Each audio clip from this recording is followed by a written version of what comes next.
करवा चौथ व्रत की पौराणिक कहानी लेकर आए हैं। एक समय की बात है, एक साहूकार के 7 बेटे और एक बेटी थी। कार्तिक मास के कृष्ण पक्ष की चतुर्थी तिथि को साहूकारनी ने अपनी बहुओं और बेटी के साथ करवा चौथ का व्रत रखा।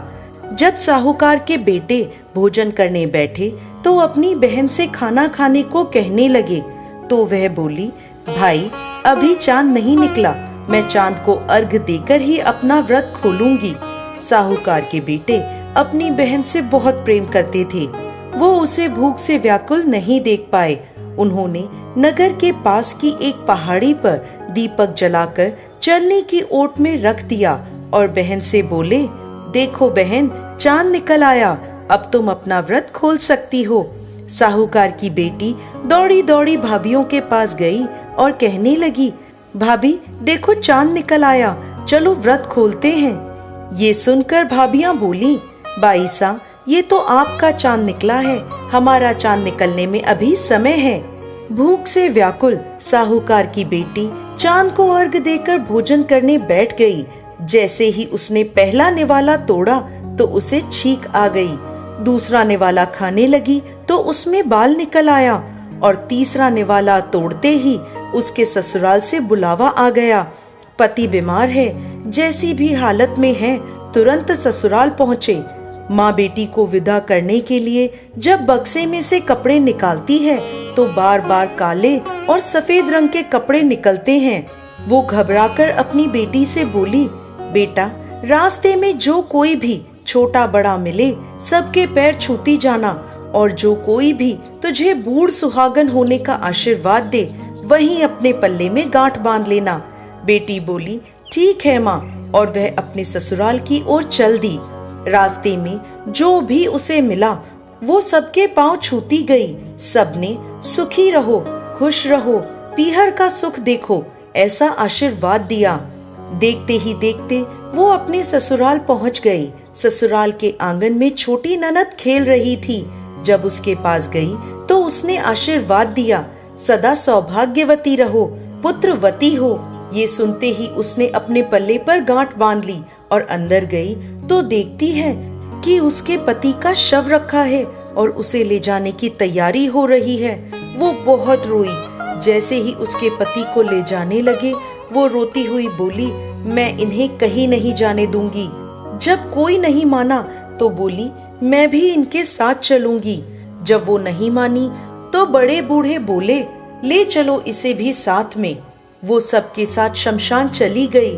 अंतिम संस्कार का समय हुआ तो बोली, मैं इन्हें नहीं जलाने दूंगी। सभी लोग नाराज हुए और बोले, पहले तो अपने पति को खा गई, अब उसकी मिट्टी भी खराब कर रही है। लेकिन उसने किसी की नहीं सुनी और अपने पति को लेकर बैठ गई। परिवार के बड़ों ने निर्णय लिया कि इसे यहीं रहने दो, एक झोपड़ी डलवा दो। वो उस झोपड़ी में अपने पति को लेकर रहने लगी। पति की साफ सफाई करती और उसके पास बैठी रहती। दिन में 2 बार उसकी छोटी ननद खाना देने आती। वो हर चौथ का व्रत करती, चांद को अर्घ देती और जब चौथ माता आती तो कहती, करवो ले, भाइयों की प्यारी करवो ले, घड़ी बुखारी करवो ले। वो चौथ माता से अपने पति के प्राण मांगती, लेकिन चौथ माता उसे ये कहती कि हमसे बड़ी चौथ माता आएंगी तब उनसे अपने पति के प्राण मांगना। एक एक करके सभी चौथ आई और सभी यह कहकर चली गईं। अश्विन की चौथ माता बोली, तुमसे कार्तिक की बड़ी चौथ माता नाराज है, तेरा सुहाग वही लौटाएंगी, तू उनके पैर मत छोड़ना और 16 श्रृंगार का सारा सामान तैयार कर लेना। जब कार्तिक की बड़ी चौथ करवा चौथ आई तो उसने अपनी छोटी ननद से 16 श्रृंगार का सामान मंगवाया, करवे भी मंगवाए। जब सास को यह पता चला तो वो बोली, पागल हो गई है, जो मांगती है दे आओ। साहूकार की बेटी ने करवा चौथ का व्रत रखा, जोत करी। जैसे ही चौथ माता प्रकट हुई तो बोली, करवो ले, भाइयों की प्यारी करवो ले, घड़ी भुकारी करवो ले, दिन में चांद उगाने वाली करवो ले। उसने उनके पैर पकड़ लिए और बोली, माता मेरा सुहाग वापस करो। चौथ माता बोली, तू तो बहुत भूखी है, 7 भाइयों की प्यारी बहन है, सुहाग का तेरे लिए क्या काम। वो बोली, माता मैं आपके पैर तब तक नहीं छोड़ूंगी जब तक आप मेरा सुहाग वापस नहीं करती। चौथ माता ने एक एक करके उससे सुहाग का सारा सामान मांगा और उसने 16 श्रृंगार का सारा सामान चौथ माता को दे दिया।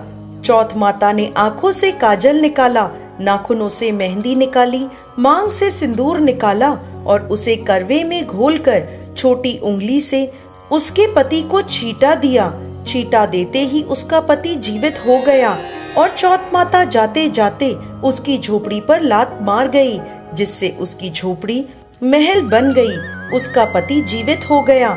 जब छोटी ननद खाना लेकर आई तो देखा भाभी की झोपड़ी की जगह एक महल खड़ा है।